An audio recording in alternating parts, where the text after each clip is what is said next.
जय हो मेरे नीम करोली बाबा महाराज, आपके श्री चरणों में मेरा प्रणाम।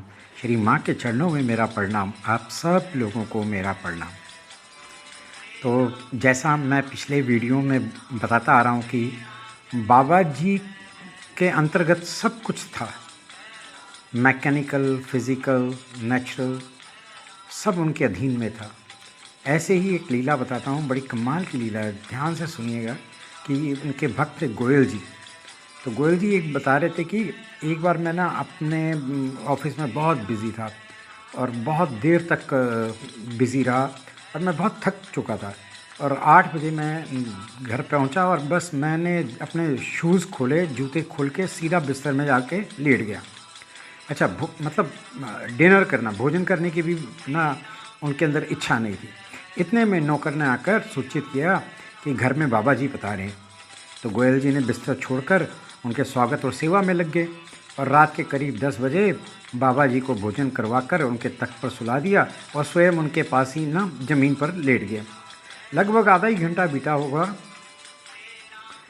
बीता होगा कि बाबा जी ने उनको हिलाया और वो नींद से जाग गए गोयल जी। और मुझे कहने लगे, बाबा जी कहने लगे कि चलो चलते हैं।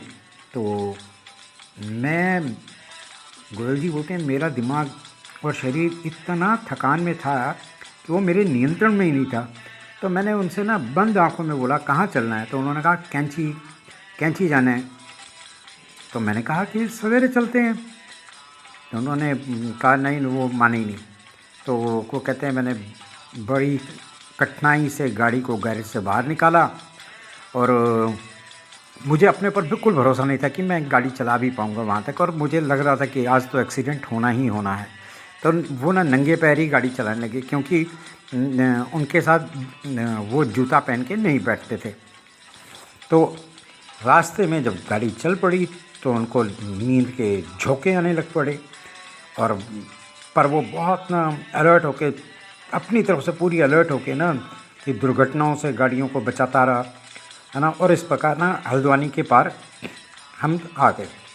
अब पहाड़ों की यात्रा आरंभ हुई और इतने में ना मेरा ना, वो कहते हैं, गोयल जी बोलते हैं, मेरा सांस ख़त्म हो गया था। और हल्द्वानी के बाद तो कैंची तक मोड़ ही मोड़ है। तो मुझे लगा कि बस अब नहीं बचता, आज नहीं बचेगी गाड़ी की, तो दुर्घटना होनी ही होनी है।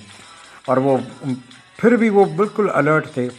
तो भूमिदार पहुंचने पर ना, पहुंच तो गए, तो उनका वो इच्छा हुई कि बाबा जी को बोले कि कुछ घंटे यहाँ पे आश्रम में विश्राम करते हैं। पर मेरे मुंह से शब्द नहीं निकल पाए। और भूमिदार के बाद उनको ऐसी नींद आई कि वो, मतलब वो नींद के वश हो गए, थकान के वश हो गए, और स्टीयरिंग पे उनका सिर लगा और वो मतलब जैसे चकरा से गए। अच्छा, भूमिदार से कैंची लगभग 12 किलोमीटर से अधिक है और मार्ग में अनेक मोड़ और पुल हैं। भवाली है ना जो स्टेशन, भवाली कब पार हुआ उन्हें पता ही नहीं चला। कैंची आश्रम के प्रवेश द्वार पर बाबा ने फिर उनको हिलाते हुए कहा कि तुम सो रहे हो। तो मेरी नींद खुली और मेरा सिर अभी भी स्टीयरिंग के ऊपर था। और मैं अचानक, कुछ नहीं हुआ, मैंने सिर्फ ब्रेक लगाया तो गाड़ी तो खड़ी थी।